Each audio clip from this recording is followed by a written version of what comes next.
I'm Calvin. I'm gonna talk about the AG60 frame from Iqon and Justin Thursday.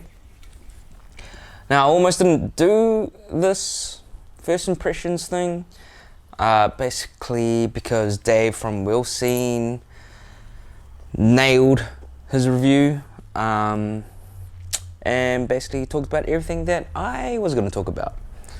So here we are. Yeah, you are forewarned. I'm gonna be sounding like a parrot or a broken record.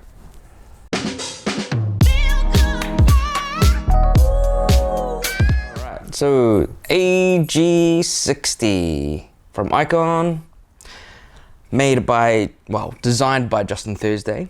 Now, Justin Thursday's design is basically the same as the ones that he designed for the 50/50 prime frame, but instead of it being 3D printed and slotting onto the aluminium frame, it's an actual one-piece frame, made with proper components and plastics so they won't wear out as fast. But they have come out with, well, 3 sizes. 252mm, which is basically your small medium frame that you usually get, but a little bit like 2mm longer. And you've got a medium sized frame, which is 264mm. Interesting, no one on the market really makes a frame that size. I think maybe Ground Control, they do, but I don't know how often they come out with that these days. And then you've got the large, which is 278mm, which is a whole 8mm longer than your usual large skate frame. Now, why the random sizes? Why not, I guess. Gives people that option for trying something different. Say, like the medium sized frame, which is 264mm, would be good for anyone that, say you're like a size, I don't know, 10 boot, size 9 boot, whatever.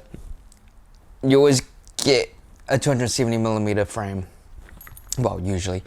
And if you've found it always a little bit too long and wanted something a bit shorter. So that, I think, will be good for people to try. Now, the large frame being 278 is pretty long. Now, the thing is with this frame, they're originally designed to be rocketed. So it's like a banana rocker. And you do have the little bits in here. Rocket it up or down. Put it down. You're gonna get the banana rocker. Have that little hole up, and it's going to be a flat frame. So the large frame, 278, it makes sense that it's a bit longer, especially if you're going to banana rocker it. It's going to feel more like your wish frame kind of setup. So just to, I guess, give you a little bit more stability, especially if you're swiveling all over the show. Because yeah, if the frame is too short and you've got that banana rocker, you're going to be falling all over the show. It takes a bit of getting used to, especially if you still like doing airs and jumps and whatnot and skating, I don't know, half pipe, vert. It can be pretty scary having that banana rocker. So that is where it's really going to help. You're still going to get that swivelly action, but a bit more stability. Now, the frame comes in black and white colors. I don't have the white one on me. But they are both made from different materials. The white frame is made with the Kaiser, or Power Slide, should I say, with their usual made with their usual materials, which is basically what most frames are made out of, which is like fiberglass reinforced nylon. kind of material, which is nice, fast and sturdy enough, so you kind of know what you're gonna get. But the black frame is also made with carbon fiber, making it stronger, sturdier, less flexible. It's meant to last longer, especially if you skate street, ledges, that kind of thing. Whether it does, that's another thing. I don't know. How strong can it be? I don't know. I don't really skate enough street to really have an opinion. It will take me years. It will take me years before I get a proper chance to really evaluate it. Now, because this frame is made of different compounds, different materials, it is also quite a bit more expensive than the white frame. So the AG60 white frame is basically the same price as your average kind of rollerblading frame, aggressive frame out there. Where this is quite a bit more. This is, I don't know what the price is, but it is a lot more. I think it's $50 American. Nah, don't quote me. I don't know, but it is quite a bit more. Is it worth it? I don't know. Is it? It's kind of like people that skate the Redeye frame or Iqon frame. They're pretty expensive, but people love them. People love them. So I'll leave that up to you to decide. For the first session, headed down to East End, my local skate park, skated my usual tricks and my usual go-tos on the usual ledges that I skate. I do this because it makes sense when you're testing anything out. You want to put it through the same tests to really compare. There's no point of skating ledges that I never skate, because then I'm not going to get a proper feel and a proper understanding. They felt pretty good off the bat, to be honest. Very comparable to the 50/50 Balance 2 frame, which is my general go-to frame, especially during royales. Anything boot down, it was pretty much the same. But this groove is also, I don't know, it's pretty similar, man, but slightly more shallow. Somewhere in between the Kaiser 5 and the Balance 2. So, how do I say this? So if I was doing a front side on these, it almost felt like I was skating a Kaiser 5 frame. But then once I kind of switched my foot over, kind of bent my foot over to do more royales and whatnot, that's when it really felt like I was skating a Balance 2 frame. And that's because of this groove, not just the groove here, but more the tapered groove on the side. That tapered groove really makes you, I guess, really just slot in, lock in. Yeah, it felt real similar to the Balance 2s. So I felt right at home with these. Also, this first session, I had set up my wheels with, I don't have them here, with, what I set them up with? I set them up with some Redeye 60mm wheels, the Jake Dotson ones, just, I thought the color was cool. And I've never skated that profile that they come out in, which is kind of like a bullet profile, but then a flat top, which I thought would be perfect with these frames. But while I was actually watching that interview from Wheel Scene with Justin Thursday, he said that these frames are made for specific wheels, which is 60mm, but more your squared off, more of your traditional kind of 60mm wheel. But since I'd already kind of pretty much set up my boots already and I was already frustrated, I wasn't going to go back through and swap them again. And there's a specific reason why he also said that, which makes sense now, especially after my first session.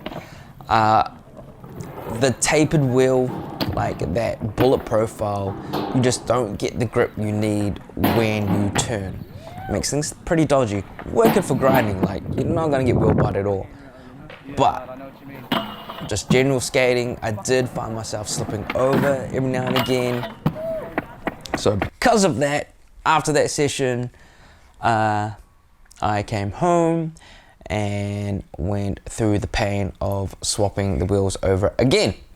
I swapped my wheels over to Elusive 60mm wheels, 90A. Got them right here. Aussie brand, pretty sick. It's more of that classic kind of squared off wheel. Not super squared off, but it's nice. It's almost like dead wheels. But yeah, 60mm wheels on a flat frame. Wicked, wicked, wicked, wicked. Minimal wheel bite. You really don't get wheel bite. A lot of H-block tricks, just to really test it out, see if there was wheel bite. To be honest, the only time I got wheel bite was when I did sole grinds with my front foot. That's kind of, not my sole foot, but my front foot. Just bad positioning. And that's when the only times I really got wheel bite. So I was pretty impressed. Yeah, real impressed. Now I generally skate flat. I usually skate the Balance 2 frames. I love them. I'm gonna go 2s. And I generally skate like a, I don't know, 57, like a 57mm wheel. But I prefer them when they're more worn out. So like a 56mm or a 55 is like the sweet spot for skating flat on those frames. So skating a 60mm wheel was a bit of a change, and I was skeptical, to say the least. But man, they worked. It did the trick. Definitely did the trick. If you notice this frame at the bottom, a lot of frames are generally kind of just straight across, where this has a slight, ever so slight taper. Why?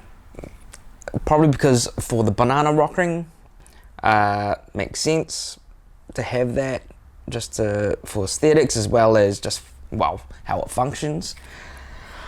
But the sidewalls are quite nice, nicely tapered up the top there, so you're not gonna wash out when you get those new frames. Sometimes when they're too square, you do that. As well as the frame walls on the side here, less material when you're grinding, say ledges or whatever. So less friction, which is good, you know, these things rubbing up and down and slowing you down. Another cool little feature is these little, I don't know, aluminium plates that they come with. They come already installed with their classic Iqon color, I guess, copper, brass color, which comes on there, on the Iqon boots. But you can switch around, flip them out, put it silver. Comes with also like this crimson kind of silver red, crimson red? Yeah, crimson red. So you can really, yeah, depends on your setup and what colors you like. Cool little feature, cool little thing, something a little different.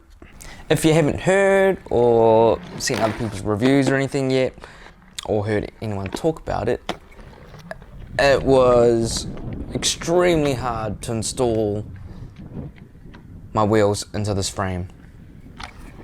It was excruciatingly frustrating.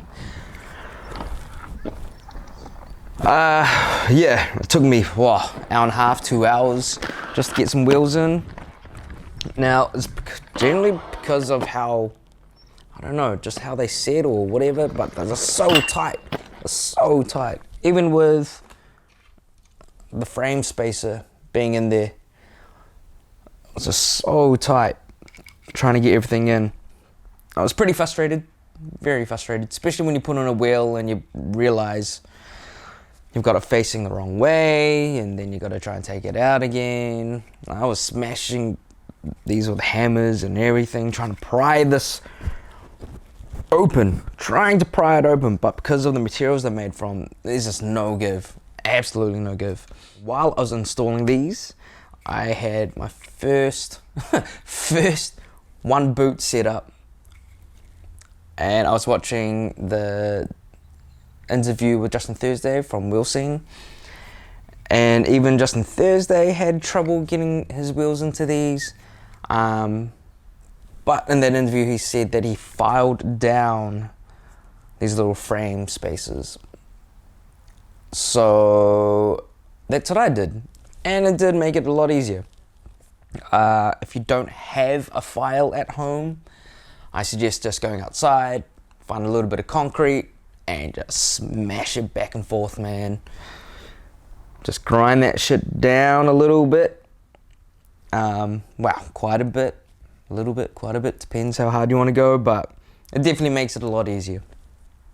I guess in time with skating this frame, what I'm wondering, what I'd be interested to know is, with this carbon that they've infused it with, is it really going to last any longer? But like I said earlier, before, I don't really skate enough street to even justify having these frames. My missus was even giving me shit for skating these. She's like, why do you need those? You don't skate enough street. And she's right, but I still want to try them. My other concern about the setup, well, my main concern, should I say, is with the wheels. Because you have to have more of a classic kind of squared off wheel, and knowing that the bullet profile wheels don't really work that well, you do slip out. What is the setup gonna be like once these wheels wear out, basically? Once they start coning, how's this gonna change? Does that mean I'm gonna have to buy fresh wheels more often? Which is kind of annoying, even though I'd like skating fresh wheels, but still, not everyone does, you know. A lot of people like skating their wheels really down, really low, really wear them out before they have to get new wheels, because not everyone can just go out and afford that luxury. So that's my one major concern with these frames. What are they going to be like once these wheels wear out? Am I going to be slipping all over the show? Yeah, what is it going to be like? Otherwise, I don't know, this frame's pretty good, man. I was pleasantly surprised, and yeah, I felt pretty at home with them, especially after skating the Balance 2 frames for so long. It was pretty on par, if not, would I say better? Yeah, I don't know if I'd say it was better. Oh, other thing I did notice, because of it being slightly longer and these two middle wheels being slightly further apart, it was a bit of an adjustment. I felt like I was almost skating anti-rocker. Well, no, yeah, pretty much. I almost felt like skating anti-rocker, which was interesting enough, because I really had to, well, it didn't take long, but I did have to adjust my skating, where now I kind of pick up my feet a bit more like skating anti-rocker. I know, I'm going to stick with it for a bit, just because I can, and I am digging them,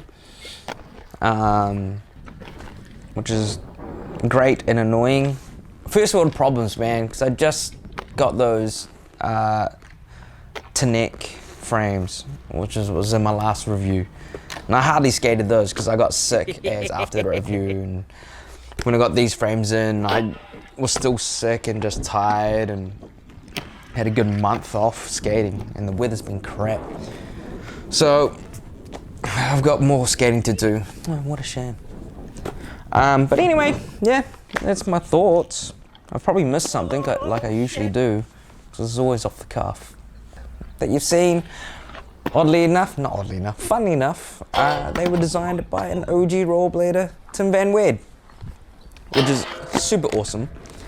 So cool to skate those parks knowing that they're designed by a rollerblader. The flow and whatnot was on point. Good work, Tim. Pew, pew, pew. Yeah, I don't know what else to say. Yeah, I've missed something. I always miss something.